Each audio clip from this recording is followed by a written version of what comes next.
Welcome. Today we're going to discuss thrusting lance, its execution, some of the things that can go wrong during its execution, things you can do to compensate or fix those issues, and just general things about the technique that you should know.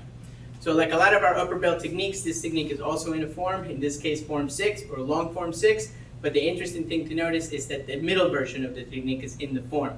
The long version of the technique, which is what we're going to be covering in the video, is the ideal phase. So in the form we only do the middle version. But the other way to think about this technique is that we have a short version, and then we have two standard extensions that get introduced in the technique as the ideal phase. And we'll get a little bit more into that as we get into the technique. So lance, that means we're dealing with a knife. So keep in mind, anytime we're dealing with a knife, we have rules that we have to obey. Anytime we're dealing with weapons, we have general rules that we should obey. So for instance, anytime we're dealing with a weapon, our chance of more injuries increases. So it's not just a broken nose or a black eye, we're now talking about potentially dying and not going home. So because of that, the first thing you always want to do when dealing with a weapon is to try to de-escalate the situation or comply. They want to take your keys, your wallet, give it to them, thank you, sorry, yep, my mistake. Whatever you can do to avoid the situation so they go home and you go home, it's what you want to try to do. In the event that they're trying to take something you're not willing to part with, like one of your kids, your wife, in that case, you already know you're going to be engaging, so you need to know the rules so that you can obey and try to stay safe as you engage the opponent. So the first rule you want to do is not expose your vital targets. So that means I don't want to turn the inside of my hands towards the opponent. We have a lot of veins here that I don't want to expose to get cut. I'd rather get cut in the back of the hands. Again, you are probably going to get cut when you're dealing with a knife. The idea is not to get cut in places that you're going to end up bleeding out and dying. So we have a general rule when dealing with a knife where we walk away from the knife, or we walk away from our hands. Like we do in piercing lance, where we do the right hand followed by the left hand. In this case, we're going to try to do the opposite side. We're going to do the left hand followed by the right hand. The problem being, I was not able to walk away from the knife. If you notice, he's really close. The knife is in range to take some of my vital targets, so this is a problem. Keep in mind, the techniques are designed to teach us all the options that we have. They're not designed to be done exactly the way they are shown. So keeping that in mind, we're going to talk about what this technique is showing you. This is a category of strikes. We're doing double strikes. Just like we have destructive twins that does the double punch, we're now moving it to the head and the hand where we're doing the double strike. However, let's switch places so you can see it a little better. If you notice, right now I diverted the weapon and I'm starting to control it by delivering the strikes. I've now given up some of that control where I no longer have control of that weapon. So instead of doing both of the strikes, a better way to do it would be just to do the headbutt, doing the top part instead of the bottom. Keep in mind the third option would be just to do the bottom and not the top. And the form or the ideal phase is showing you both. Just like we're doing the foot maneuver, we may not necessarily need the foot maneuver. If he's really committed, I might just be able to get away with doing the headbutt without doing the foot maneuvers. Again, the technique is designed to teach you all the options. It's up to you to determine which options you want to choose. If you're more concerned about the control, obviously eliminate the hand, not using the lower strike, keeping the control, just using the upper body.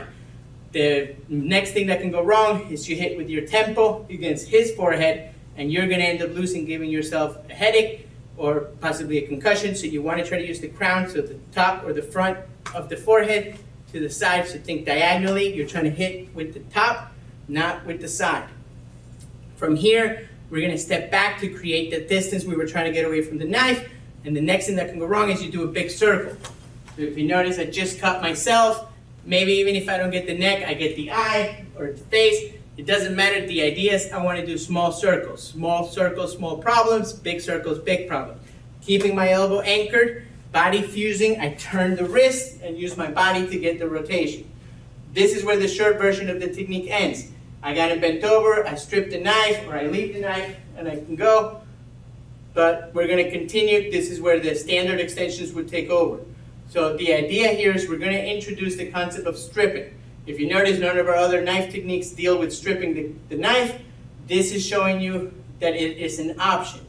For whatever reason, we have an open environment. I feel comfortable taking the knife and letting it fall to the floor because I'm not worried about anyone else picking it up. If we were in a place where I don't have control of the environment, he's got a lot of his friends, that's obviously not an option that I'd want to take. where now his friend's picking up the knife, and I have to deal with this opponent while dealing with this opponent. So, but the idea is to show you the concept and how to do it properly. If you notice, the knife has a blade, this case on one side, but it just as easily could have a blade on both sides. The idea is not to grab the knife.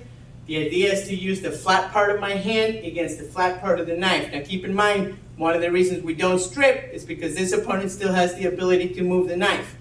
And as I'm moving or trying to strip, I can easily get cut, so it's a risk that is not necessarily something you may want to take. But assuming you want to take it, you want to go against the thumb by applying pressure to the flat part of the knife, not the edges.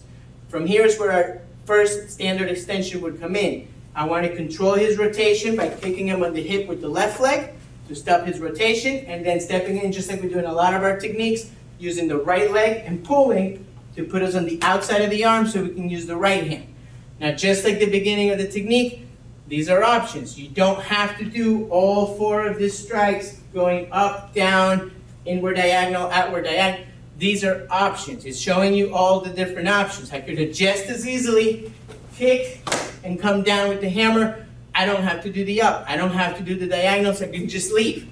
So it's whatever option you decide you want to do, that's which one you would choose to do. If you want to do all 4 of them, you can, but again, you don't have to. The third part of the technique, which is the long part of the technique, which is what we're going to do next, is showing you the variation where you step in with your left leg instead of your right leg. So let's assume we were here, and I want to step in with the left. So we're going to be doing the step with the elbow. Now, just like the middle and the beginning of the technique, this is showing you all the options. We get the buckle, the hammer, and the knee. But you don't have to do all 4 of those, and you don't have to do them in that order. I could just as easily buckle and done the hammer and then leave. I could just do the buckle and the knee and leave. I could have just done the hammer and then leave. So again, these are all the options that you can do. They're all shown. That's why we do the long versions of the technique. But it's up to you to decide using the formulation equation which ones you use, which ones you eliminate, and so forth. So let's do it one more time from this angle as we do a quick walkthrough. So again, don't expose the vital targets. We're going to walk away from our hand, divert, seize, control, counter. In this case, I wasn't able to walk away from the hands. We're in close. You can add the foot maneuver if you choose. You can do both the low and the high if you want. We're only going to do the top and immediately retreat, keeping my elbows anchored, small circle, not a big circle. Remember, if we're going to strip, we're going to go against the weakest part of its grab, which is the thumb. We're going to push on the flat, not the blades. That's because we have an open environment. Assuming that we didn't have an open environment, we want to make sure that we are constantly keeping a check on the weapon.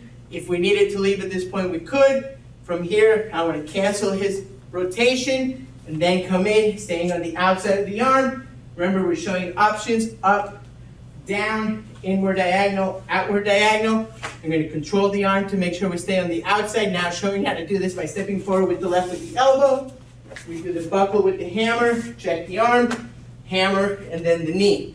Now keep in mind, if we did not strip the knife, you would not be doing any of the standard extensions because we're still dealing with the knife, and we'd have to deal with it a little bit different because we'd have to keep a check in the knife at all times. So let's switch places. We'll do the walkthrough one more time. Not too fast, but without the explanation so you can see how it would look like more effective.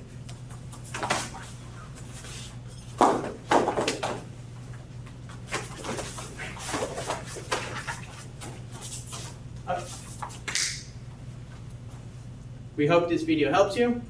Thank you very much.